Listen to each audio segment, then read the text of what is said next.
श्री परीक्षित जी ने कलयुग के रहने के लिए कितने स्थान दिए हैं और कैसे दिए, कैसे क्या हुआ, वो सब आप जानिएगा। ऐसे कोई शायद ही बताया होगा। तो आप सभी ध्यान पूर्वक सुनिए और मेरे चैनल को सब्सक्राइब कर लीजिए, वीडियो को लाइक कर दीजिएगा, एल वाले ऑप्शन को सिलेक्ट कर लीजिएगा ताकि सबसे पहला नोटिफिकेशन आप सभी के पास पहुंचे। तो देखिए क्या हुआ, जब कलयुग आया ना तो साधु संतों के साथ अन्याय करना शुरू किया और वो दुष्ट था, राजसी वस्त्र पहनकर घूमता था। तो ये खबर जब परीक्षित जी के पास आया तो परीक्षित जी ने कहा कि वो काल ही क्यों ना हो, मैं उसे मारूंगा, छोड़ूंगा नहीं। ऐसा परीक्षित जी ने कहा। तो जो परीक्षित जी थे वो बड़े यशस्वी थे, धर्मात्मा थे, क्योंकि मनु के पुत्र है ना।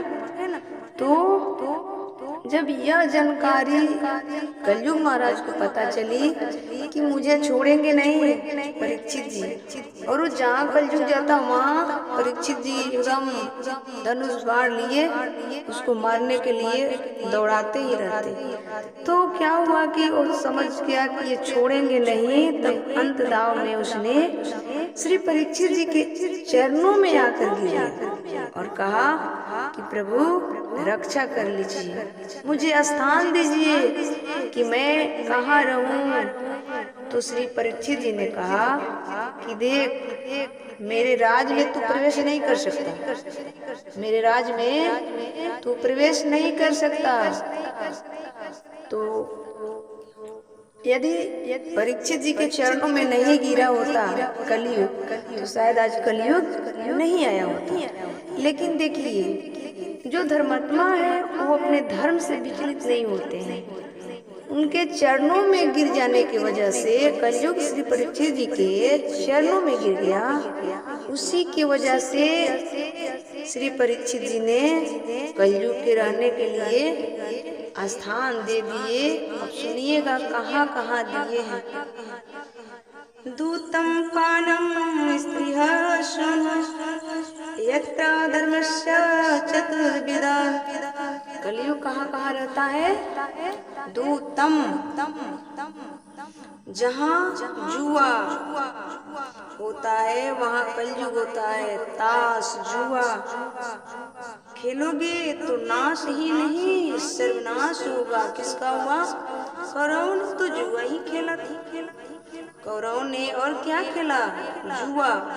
कौरवों ने जुआ खेला और पांडवों ने भी जुआ खेला। तो कौरवों ने जुआ खेला तो उनका सर्व नाश हुआ, और पांडवों ने जुआ खेला तो उन्हें 12 साल का वनवास और 1 साल का अज्ञातवास।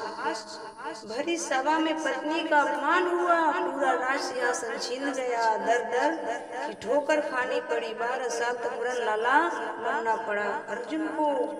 ये किसका परिणाम था? जुआ का। जुआ भिखारी बना देता है। अर्जुन जैसे गांडीवधारी भिखारी की तरह हो गए, सारी राज छिन गई। किसके चक्कर में? जुआ के चक्कर में। ये हमारे और आपके लिए शौक है कि यदि ऐसे महारथी ने जुआ खेलकर अपना सर्वनाश कर लिया तो ऐसे ऐरे गैरू नृत्य करे क्या बचेंगे? हम सभी बचेंगे। इसलिए जुआ नहीं खेलना चाहिए। जुआ नाश ही नहीं सर्वनाश करता है। किसका हुआ? कौरव और पांडवों का वनवास हुआ 12 साल का, और कौरवों को तो पूर्ण रूप से पानी देने वाला कोई नहीं बचा जुआ के चक्कर में। और खेलो जुआ। गंधारी कह रही है मेरा तो कोई बच्चा ही नहीं, एक भी बच्चा नहीं। बच्चा? अच्छा, तो जब जुआ खेल रहे थे तब कहाँ थी मैया? तब काहे नहीं रोका आपने बच्चों को? जब तुम्हारे बच्चे बिगड़ रहे थे तब कहाँ थे ये धृतराज? और ये धृतराज तो और बैठा कर खिला रहे थे, वाह बेटा खेल लो, जुआ खेल लो। तो देखो, तो परिणाम देखने के लिए भी ये भी बैठे रहो, तब मत कहो कि जुआ खेलकर पुत्रों का विनाश हो गया है। जब खिलाते हो बैठ कर, देखिए वो कैसे पिता थे जो जुआ खुद खिला रहे हैं बैठकर अपने पुत्र को। तो ऐसे पिता अपने पुत्र के लिए समूल विनाश कर रहे हैं। दूतम पानम, पानम मतलब क्या होता है? दूसरा स्थान क्या है मेरी माँ? पानम शराब। जहाँ शराब है वहाँ सत्यानाश है, इसलिए शराब बिल्कुल ना पीना, शौक से भी ना पीना। कोई कहता है कि मैं शौक से कभी कभी पी लेते हैं, तो कभी कभी नाली का पानी भी पी लिया करो, कभी कभी सड़ा हुआ दाल भी पी लिया करो, क्या दिक्कत है? कभी कभी लेना है, डेली थोड़े लेना है, कभी कभी लेना है तो भैया पी लिया करो, ठीक है? रोज रोज थोड़े लेना है, कभी कभी लेना है। ये लोग शौक बनाते हैं। शराब पीने वाले लोग जो होते हैं ना, ये कभी कभी से शुरू होती है, ये कभी कभी से शुरू होती है और कभी नहीं छूटेगी, यहाँ तक पहुँच जाती है। इसलिए शराब हम सभी के लिए योग्य नहीं है। 5 प्रकार के महापाप बताए हैं शास्त्रों में। महापाप तो है पाप, और एक होता है महापाप। तो उन महापापों में पहला नाम शराब का आता है। शराब पीना पाप ही नहीं महापाप होता है। स्वर्ण चोरी दूसरा महापाप होता है। स्वर्ण चोरी दूसरा होता है। तीसरा होता है गोल्ड चोरी और गायों के मारना, अपने गुरु की पत्नी पर कुदृष्टि डालना। चौथा होता है, पांचवा होता है इन चारों महापापियों के साथ में उठना बैठना, पांचवा महापाप होता है। इसी से रिश्ता नाता रखते हो पर बचा के रखो। उन 5 महापापियों से तो बच करो मेरे माँ। ये सब अपने बच्चों को बताया करो, समझाया करो, ठीक है? आप सभी कहते हैं कि दवाई में भी शराब है, तो भाई दवाई में जो शराब होती है ठीक है, दवाई में माना कि अल्कोहल होता है, पर वो दवाई है। वो क्या है? दवाई है। सैनिटाइजर में भी अल्कोहल की मात्रा होती है। अब कोई सैनिटाइजर पिए तो मर जाएगा? भाई साहब शराब महापाप है, इतना समझो बस। शराब महापाप है, पाप नहीं है। इसलिए शराब भूल कर भी ना पिया करो। एक बात और मैं बताऊंगी कि लक्ष्मी जो होती है माँ होती है। यदि आप अपने माँ को शराब खाने में, जुए में, सुरा सुंदरी में, ये सब में जब देंगे तो आपकी माँ रुष्ट होगी, प्रसन्न होगी। रुष्ट होगी ही, तो जब रुष्ट होंगी तो आपके पास लक्ष्मी की कमी होगी। इसलिए भी जुआ, शराब, स्त्री के पीछे ना भागा करो। दूसरा स्थान है पान। कलयुग का तीसरा ठिकाना कहाँ है? चरित्रहीनता। जो चरित्र से गिरा है, जो अपने चरित्र से गिर गया, वो इस धरती पर किसी के योग नहीं है, सर्वनाश हो जाएगा। स्त्री सुना चरित्र से गिर गया।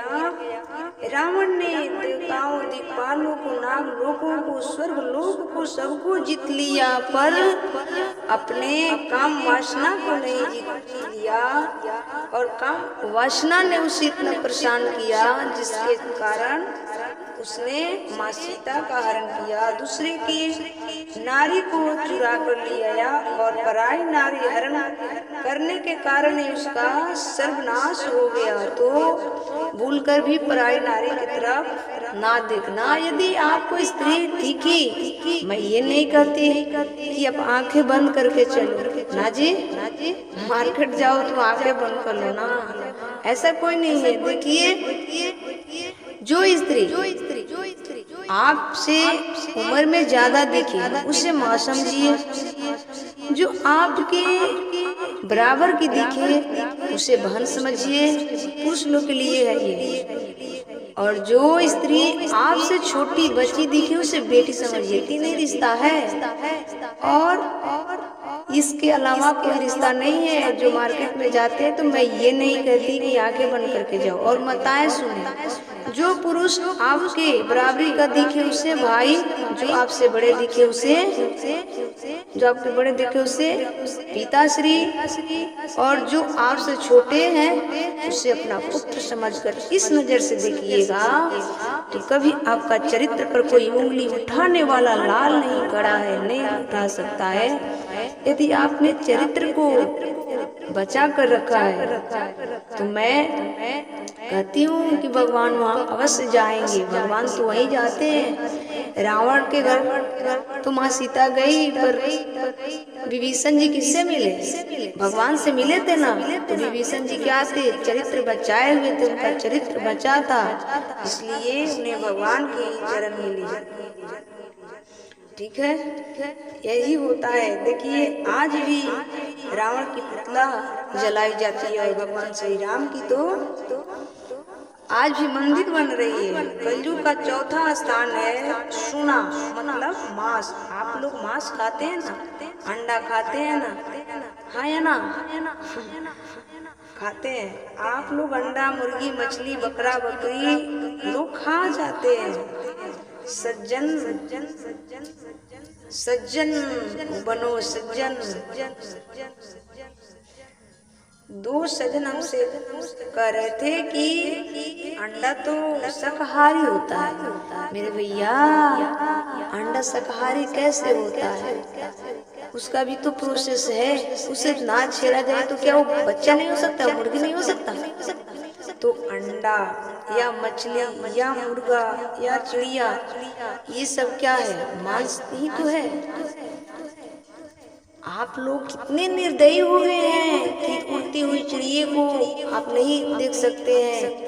कितना प्रेम से मछलियाँ खिलती है पानी में, वो भी तो अपने भाषा में बात करती हैं, खेलती हैं, हंसती हैं, बोलती होंगी।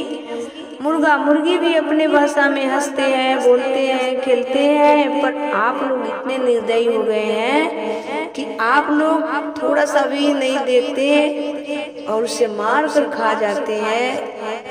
हम सब मानव हैं, तो मानव का धर्म होता है सब पर दया करना।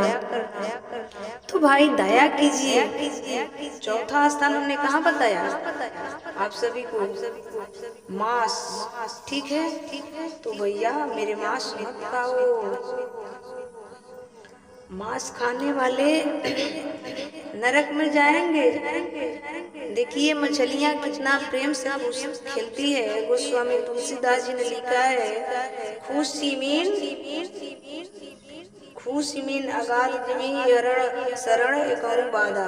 खुशी मीन जो होती है बड़े प्रेम से आपस में वो खेलती है, लेकिन आप सभी उसे पकड़ कर मार कर खा जाते हैं। और पांचवा स्थान होता है सोना, स्वर्ण चोरी। स्वर्ण चोरी या गौ को मारना। जब 4 स्थान परीक्षित जी ने दे दिया तो फिर कलयुग ने रोने लगा कि प्रभु एक और स्थान दीजिए। तब परीक्षित जी ने कहा जाओ सोना में रहना।